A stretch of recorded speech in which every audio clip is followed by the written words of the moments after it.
Welcome to part 5 of Unbinding Prometheus.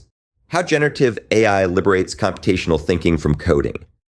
This part of my presentation first shows how agentic AI frameworks like Google's Opal are transforming large language models into no-code computational thinking platforms that automate complex, multi-step creative workflows, turning a single video into an entire multimedia ecosystem of blogs, images, podcasts, and trailers. I then explore how these agentic orchestration tools and AI-augmented development environments are closing the gap between human intent and implementation, freeing computational thinking from traditional programming constraints. Computational thinking is now supported by agentic AI platforms. For example, Google has released an agentic framework called Opal, where users apply natural language and a visual editor to describe their desired workflow. Opal then automatically builds a multi-step app by chaining together prompts, AI models, and tools. I've recently applied Opal to optimize my daily workflows. For instance, I record many videos and often want to use their content for other purposes, such as generating blog posts that distill key points in my videos. Likewise, it's useful to have short 20-second trailer clips to encourage people to watch my longer multi-minute videos. I also generate podcasts where multiple AI-generated people discuss what I've covered in my videos along the lines of Google's Notebook LM app. Traditionally, I've done each of these tasks manually, one at a time. By using Opal, however, I created a video content creator mini app that's a powerful content repurposing engine, transforming a single video into a complete multimedia package. We'll now walk through the steps I used to generate this mini app with Opal. I started by giving Opal a single simple prompt that said, generate a mini app that prompts a user for a video URL, and then create a 1,000-word blog post containing 2 images generated automatically from the video, a 20-second trailer video, a podcast summarizing key points in the video, and finally generate an interactive menu that enables the user to select from these 3 types of multimedia. After analyzing this prompt, Opal then generated the corresponding mini app in just a few seconds, which is a good example of no-code computational thinking. The entire process kicks off when a user provides the video content creator mini app with a link to a YouTube video.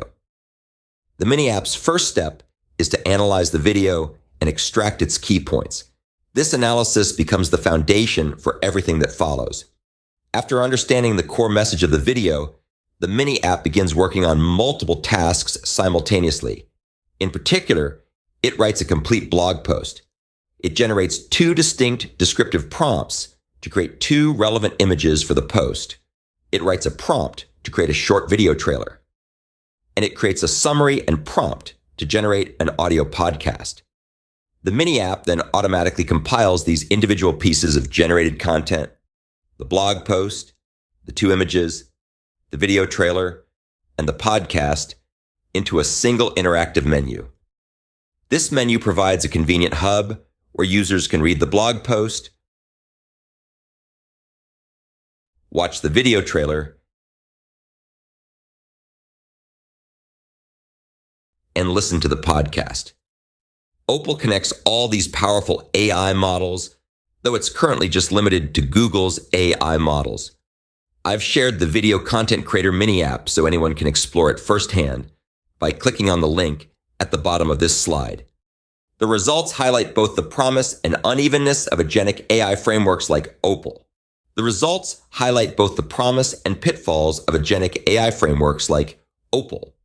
Its blog generation, complete with coherent writing and well-matched images, performs impressively, producing results that could pass for human-created content, though I'd still review and edit its output carefully before publishing it online.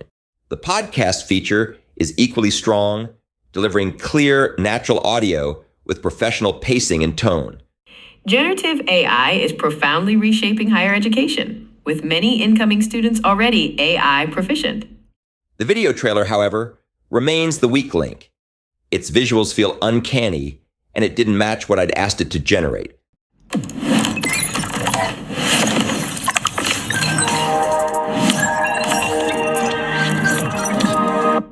Still, Opal's overall workflow is striking. From a single no-code prompt, It seamlessly produced a multimedia package that previously required hours of manual effort on my part. This synthesis of automation, creativity, and orchestration captures the emerging power of agentic AI, transforming fragmented manual processes into adaptive systems that learn, iterate, and collaborate. We'll now discuss how modern interactive development environments, or IDEs, are being integrated with generative AI models for use by those of us who still perform computational thinking through programming. AI coding tools now generate polished, multi-language code in seconds, writing from scratch or completing snippets with precision, redefining how developers create software. For example, modern IDEs like Windsurf and Cursor are evolving into co-creative workspaces that blend programming with prompting, where developers seamlessly weave natural language instructions into code, guiding AI to produce software as part of an interactive conversational workflow.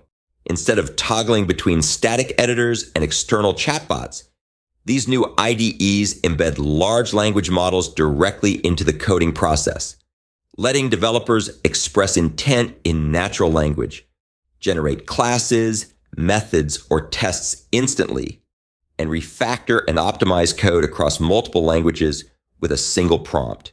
You can describe what you want in plain English, and the AI scaffolds the logic, syntax, and even the test suite.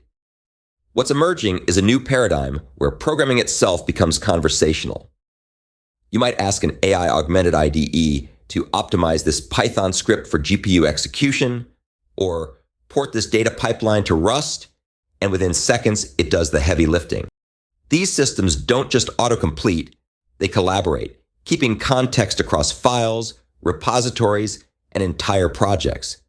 And since they can seamlessly translate logic across languages, it's now straightforward to hop from Python to Go or from C++ to TypeScript, enabling AI to handle the plumbing while software engineers and developers focus on the architecture and user experience. Beyond traditional IDEs, we're witnessing the rise of multi-agent development frameworks, visual and programmatic environments that orchestrate multiple AI models, much like a digital Unix pipeline. AI models such as ChatGPT, Claude, and Gemini can be chained together to create multi-agent systems via orchestration layers or multi-agent development frameworks, such as LangChain, AutoGen, or Crew AI. One agent might analyze data, one might generate simulations or write code, and yet another build interactive tools, all within a coordinated workflow. These systems don't yet eliminate the need for human oversight, but they are helping to bridge the gap between ideas and implementation, enabling developers to move from intent to execution at conversational speed.